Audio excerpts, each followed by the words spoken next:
ഇന്ന് മോഹൻലാൽ അംഗീകാരത്തിൻ്റെ നിറവിലാണ്. ഫാൽക്കെ അവാർഡ്, ഇന്ത്യയിലെ ഏറ്റവും വലിയ ചലച്ചിത്ര പുരസ്കാരം അദ്ദേഹത്തിന് ലഭിക്കുന്നു. ഈ പുരസ്കാരം ആദ്യമായി മലയാളത്തിലേക്ക് വരുന്ന അടൂർ ഗോപാലകൃഷ്ണൻ വഴിയാണെന്ന് ഞാൻ പറഞ്ഞു. 2004 ഈ സംഭവം. 2025 മോഹൻലാൽ 2023 പുരസ്കാരത്തിന് അർഹനാകുന്നു. മതിലുകൾ, അടൂരിൻ്റെ ഏറ്റവും പ്രശസ്തമായ സിനിമ. ഇത് സിനിമയാക്കിയതിന് ശേഷം അതിൻ്റെ ആദ്യത്തെ പ്രദർശനം നടത്തിയത് ഇതിനാധാരമായ മതിലുകൾ എന്ന നോവൽ എഴുതിയ വൈക്കം മുഹമ്മദ് ബഷീറിന് വേണ്ടിയായിരുന്നു. ഈ ബഷീറിൻ്റെ ഒരു കൃതി സിനിമയാക്കുക അത്ര എളുപ്പമായിരുന്നില്ല. നിങ്ങൾക്കറിയുന്ന പോലെ ബഷീറിൻ്റെ കഥകളും ബഷീറിൻ്റെ ആഖ്യാന ശൈലിയും ബഷീറിൻ്റെ ഭാഷയും ഒക്കെ തന്നെ ഒരു ചലച്ചിത്ര സങ്കേതത്തിലേക്ക് ഇറങ്ങി വരുന്നതായിരുന്നില്ല. എന്നാൽ അടൂർ ഗോപാലകൃഷ്ണൻ അദ്ദേഹത്തിൻ്റെ തനിമയാർന്ന സംവിധാന വൈഭവത്തിലൂടെ മമ്മൂട്ടിയെ നായകനാക്കി മതിലുകൾക്ക് ജീവൻ പകർന്നു. സ്ക്രീനിൽ കോഴിക്കോട് ഇതിൻ്റെ ആദ്യ പ്രദർശനം നടക്കുകയാണ്. സംഘം തിയേറ്ററിലാണ് ഈ പ്രദർശനം നടക്കുന്നത്. സിനിമ കാണാൻ ബഷീർ വന്നു. അടൂരിനോട് ചോദിച്ചു, നായകൻ ചുവന്ന റോസാപ്പൂവുമായി ജയിൽ മതിലിന് പുറത്ത് നിൽക്കുന്നതായല്ലേ സിനിമ അവസാനിക്കുന്നത്? അല്ല, അത് വേറൊരു രീതിയിലാണ് തീരുന്നത്. താങ്കൾക്കത് ഇഷ്ടപ്പെടുമെന്നാണ് എൻ്റെ വിശ്വാസം. അടൂർ വളരെ താഴ്മയോടെ ബഷീറിനോട് പറഞ്ഞു. നോവൽ അങ്ങനെ ആയിരുന്നില്ല അവസാനിക്കുന്നത്. പടം ബഷീറിന് ഇഷ്ടപ്പെടാതെ വന്നേക്കുമോ എന്ന ഭയം അടൂറിൻ്റെ മനസ്സിൽ വല്ലാതെ ഒരു പുകച്ചിലായിട്ടിങ്ങനെ കിടക്കുകയായിരുന്നു. ആദ്യമായിട്ടാണ് ഒരു സാഹിത്യകൃതി അന്ന് അടൂർ സിനിമയാക്കുന്നത്. സിനിമ ബഷീറിന് നന്നായി ഇഷ്ടപ്പെട്ടു. വലിയ സന്തോഷമായി സിനിമ കണ്ടു കഴിഞ്ഞപ്പം. പക്ഷേ ചിലരൊക്കെ സിനിമ കണ്ടപ്പോൾ ഈ ബഷീറിൻ്റെ ഈ മതിലുകൾ എന്ന കഥ വായിച്ചപ്പോൾ ഉണ്ടായ ഒരു അനുഭവം സിനിമയ്ക്കുണ്ടായില്ല എന്ന് പറഞ്ഞു. പ്രസ് ക്ലബിൽ വാർത്താ സമ്മേളനത്തിനൊപ്പം അടൂരിനോടൊപ്പം ബഷീർ ഉണ്ടായിരുന്നു.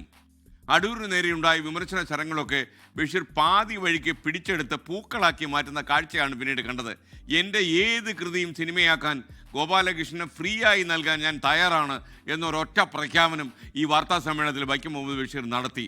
അടൂരിനെ മാത്രമല്ല, മലയാള ചലച്ചിത്ര പ്രേമികളെ മുഴുവൻ അത്ഭുതത്തിൽ കൊണ്ടെത്തിച്ച സംഭവമായിരുന്നു അത്. കാര്യം ബഷീർ എന്ത് വെട്ടിത്തുറന്ന് പറയുന്ന ഒരാളാണ്. മാത്രമല്ല അദ്ദേഹം എന്തു പറയുമെന്നൊന്നും പറയാൻ പറ്റില്ല. ചില പരിഹാസ രൂപേണ ചിലപ്പോൾ കണക്കിന് കിട്ടിയെന്ന് വരും ബഷീറിൻ്റെ മുന്നിൽ ചെന്ന് പെട്ടാൽ. അതാണ് വൈക്കം മുഹമ്മദ് ബഷീർ എന്ന ഇതിഹാസകാരൻ്റെ ജീവിതം എന്ന് പറയുന്നത്.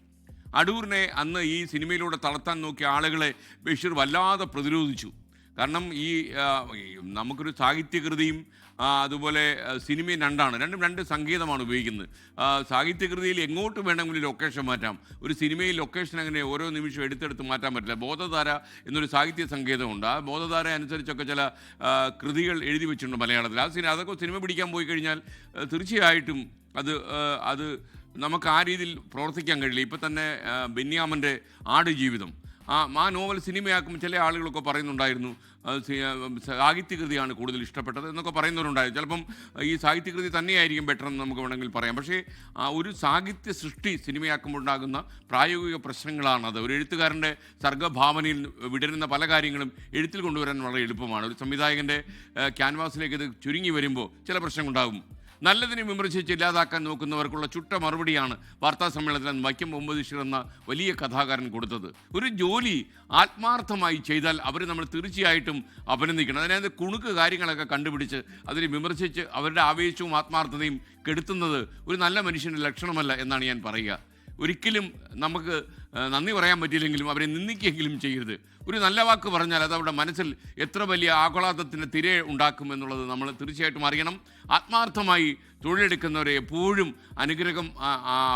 അനുഗ്രഹത്തിൻ്റെ രീതിയിൽ ചൊരിയണം. അത് മാത്രമല്ല, അവരുടെ ആത്മാർത്ഥതയും ആവേശവും കമ്മിറ്റ്മെൻറ്റും ഒരിക്കലും കെടുത്താൻ നമ്മുടെ വാക്കുകൾ ഉപകരിക്കരുത്. കൊള്ളില്ലെങ്കിൽ കൊള്ളില്ലെന്ന് പറയാം, പക്ഷേ കമ്മിറ്റ്മെൻറ്റിനെ നമ്മൾ ബഹുമാനിക്കുക തന്നെ വേണം. നന്ദിയും പ്രോത്സാഹനവും നൽകുമ്പോൾ ചില ആൾക്കാർ വളരെ പിശുക്കന്മാരായിരിക്കും. അങ്ങനെയുള്ള പിശുക്കരുത് എന്നാണ്. പിശുക്കിയാൽ നമ്മളിതെന്നാ പറയുക, നമ്മൾ ചില ആൾക്കാർ മരിച്ചു കഴിയുമ്പോൾ പറയില്ലേ അവരുടെ കൂട്ടൊരാൾ ലോകത്ത് ജീവിച്ചിരുന്നിട്ടില്ല എന്നൊക്കെ നമ്മൾ പറയും. പക്ഷേ നമ്മൾ ജീവിച്ചിരുന്ന കാലത്ത് അവരെക്കുറിച്ച് എന്തെല്ലാം മോശമായി പറയാം അതെല്ലാം പറയും. അങ്ങനെയല്ല, ജീവിച്ചിരിക്കുന്ന കാലത്ത് തന്നെ നല്ല കാര്യങ്ങൾ പറയണം. എന്തായാലും അടൂരിൻ്റെ സിനിമാ അനുഭവം എന്ന കൃതിയിലാണ് ഈ സംഭവകഥയുള്ളത്. 2004 അടൂർ ഗോപാലകൃഷ്ണനിലൂടെയാണ് ആദ്യമായി ദാദാസാഹിബ് പുരസ്കാരം കേരളത്തിലേക്ക് എത്തിയത്. ലോകത്തെവിടെയായാലും ഏത് സമയത്തും 24 വാർത്തകളും ഓഗ്മെന്റഡ് റിയാലിറ്റി പാക്കേജുകളും എക്സ്പ്ലെയിനറുകളും വിശദമായി കാണാൻ ഞങ്ങളുടെ യൂട്യൂബ് ചാനൽ നിങ്ങൾക്ക് സബ്സ്ക്രൈബ് ചെയ്യാം.